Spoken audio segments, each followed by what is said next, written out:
Bonjour à toutes et à tous, j'espère que vous allez bien. On se retrouve aujourd'hui dans la continuité de la formation sur concevoir des campagnes emailing avec ActiveCampaign. Donc il y a eu une première vidéo qui a été réalisée précédemment. L'idée c'est de continuer cette formation avec une seconde vidéo où on va approfondir un peu plus les options de design de l'éditeur sur ActiveCampaign. Et donc pour ça, on va tout de suite partager mon écran pour illustrer mes propos. Juste en introduction, je le disais tout à l'heure, cette nouvelle vidéo fait suite à la première vidéo qui se trouve sur notre plateforme Mada All Star, donc dans la rubrique rédaction web et SEO. Donc vous la trouverez ici à la suite de celle-ci, donc qui a été réalisée précédemment. Donc vous la trouverez en dessous. On va maintenant prendre le cas d'une campagne qui se trouve ici sur un compte Active Campagne qui va nous servir d'exemple. Alors, par rapport à la précédente vidéo, vous aurez remarqué que l'adresse email a été validée. Pour ça, en fait, il faut faire un certain nombre de d'authentification avec le nom de domaine. Ça permet de s'assurer de la bonne délivrabilité des emails, donc le fait que des emails n'arrivent pas dans les boîtes spam de vos contacts. Pour ça, voilà, bon, rapidement, je vous montre, il faut aller ici dans paramètres. Ensuite, il faut paramétrer votre compte si ce n'est pas encore fait. Vous allez ici dans avancer et vous allez ajouter vos noms de domaine comme c'est fait ici.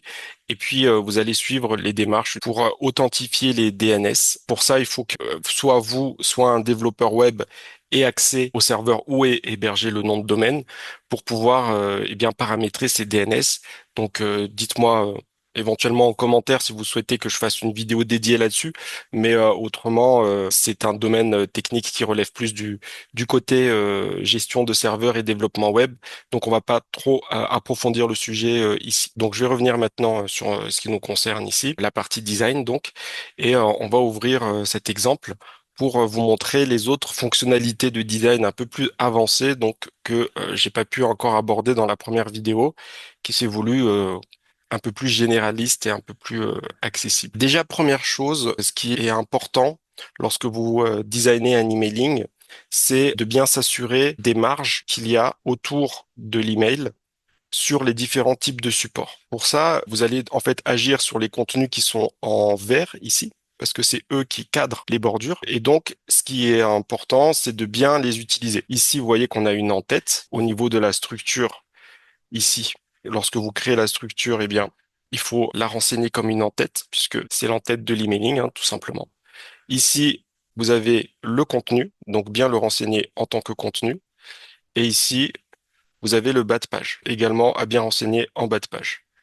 Et puis ici en bas, vous aurez éventuellement la possibilité de mettre des infos complémentaires. Sinon, par défaut, vous aurez ce que ActiveCampaign propose ici, les informations du coup qui sont renseignées au niveau de votre profil, notamment au niveau de votre adresse postale, également le lien de désabonnement et votre adresse d'expédition. Je vais reprendre ici la partie verte ici pour l'entête. Et donc, quand vous allez ici regarder au niveau de l'apparence de cette en-tête, eh bien, vous pouvez voir qu'il y a un certain nombre de réglages que vous pouvez faire, ici notamment au niveau des marges. L'important, c'est d'avoir quelque chose qui soit agréable en termes de visuel, hein, et du coup, en termes de largeur du message aussi, vous pouvez ajuster ici la largeur du message. Donc, si je réduis la largeur, vous voyez que c'est tout le contenu du mail qui va s'adapter. Donc ça, c'est un réglage qui est très important. Ensuite, on va avoir, si on reste ici au niveau de l'entête, on va voir les contenants, les contenus, pardon, qui se trouvent à l'intérieur. Et pareil, ils vont pouvoir, ceux-là également, être réglés en fonction de ce que vous cherchez. Ici, ce qu'on veut, c'est avoir des espacements entre les éléments qui soient homogènes. Et donc, on a décidé de mettre 40 ici dans le bas pour pouvoir bien séparer le logo du titre. Et également ici, au niveau du titre, qui est d'ailleurs un titre qu'on a codé avec le bloc HTML, donc qui est ici. Voilà. Donc ce bloc HTML permet d'avoir plus de précision dans le design si vous voulez coder un élément en particulier. Donc là, on voit que ce qu'on a décidé de mettre en place ici, c'est que on a voulu coder un titre H1 et on lui a attribué un style align center pour que le texte soit toujours aligné. Et puis, on a ensuite fermer la balise H1. Et donc ça, c'est aussi très pratique si un jour vous avez besoin de dupliquer un contenu rapidement, n'importe quel type de contenu. Donc par exemple celui-ci, qui à la base est un module bloc texte classique, hein, mais je peux ici l'afficher en mode code. Ça permet de éventuellement faire un copier-coller de tout le code directement dans un autre emailing et récupérer vraiment tout le style, les liens, la mise en forme à l'identique. Donc ça permet aussi d'aller un peu plus vite hein, si vous avez beaucoup d'emailing à traiter et que vous souhaitez comme ça dupliquer un contenu d'un email A à un email B grâce voilà, à cette petite technique que je vous donne qui est de copier-coller le code HTML, même si à la base vous ne l'avez pas codé, vous aurez toujours la possibilité de le générer ici en allant dans code. Donc même là, vous voyez, vous avez le code HTML avec l'image que vous pourrez récupérer en cas de besoin. Donc voilà un peu pour les marges. Voilà, je reviens pas ici, mais vous voyez qu'il y a aussi les mêmes marges, etc. Donc autre élément important, ça va être sur le mobile. Aujourd'hui, en termes de web design, il est essentiel d'être super lisible sur mobile. Voilà, c'est le futur et aujourd'hui la majorité des navigations sur Internet se font via mobile, donc c'est très important cette partie-là, le rendu sur mobile. Donc vous voyez qu'ici sur le rendu sur mobile, on a fait quelques ajustements par rapport à la taille du logo ici et aux marges qu'il y avait. Donc, je ne sais pas si sur la précédente vidéo, vous avez pu voir un peu l'avant de cette intervention, mais là, je vais vous expliquer ce qui a été fait pour pouvoir reproduire ceci. Pour cela, déjà, ça se passe au niveau du logo. Donc, au niveau du logo ici, lorsque vous allez dans logo puis apparence, vous pouvez descendre ici tout en bas, formatage mobile. Et lorsqu'on descend en formatage mobile, vous aurez ici la possibilité d'ajuster les marges autour du logo. Donc là, on a mis des marges à gauche et à droite pour qu'ils soient bien, voilà, bien cadrés, bien centrés. Et il y a un autre paramétrage important qu'il faut prendre en compte, qui se trouve cette fois-ci au niveau du contenu. Donc bon, si il s'affiche pas, recliquez sur le logo pour afficher le contenu. Et vous allez pouvoir ici surtout désactiver, si c'est activé ici, l'image réactive. Le fait de désactiver ça, vous permet en fait de vraiment personnaliser la taille sur mobile. Là, je vais vous montrer l'exemple si je l'active et que je repasse en aperçu. Vous voyez, on a cet effet-là de gros logo. Voilà. Donc, c'est beaucoup mieux de le désactiver pour pouvoir ensuite l'ajuster comme vous le souhaitez pour les différents appareils.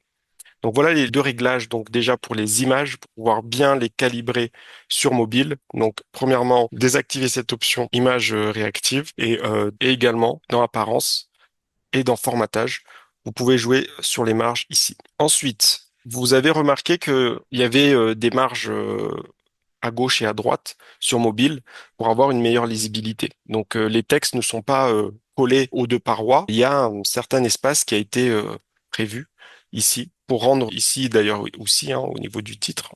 Vous avez de l'espace à gauche et à droite pour rendre la lecture plus agréable sur mobile. Donc ça, c'est pareil. Il faut agir ici au niveau déjà de l'entête.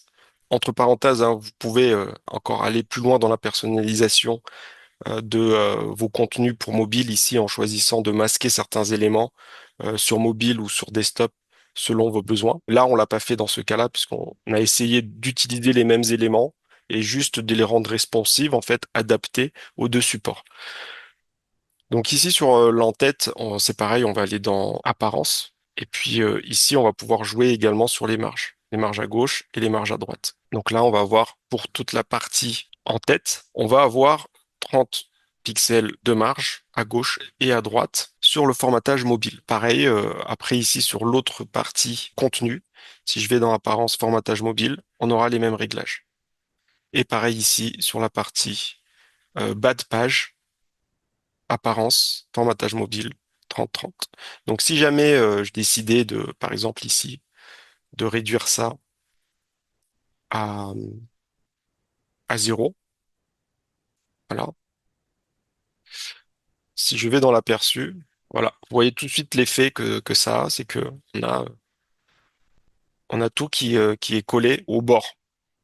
Et donc, voilà, c'est un petit peu moins agréable. On va laisser à 30 comme c'était, c'est très bien. Donc voilà.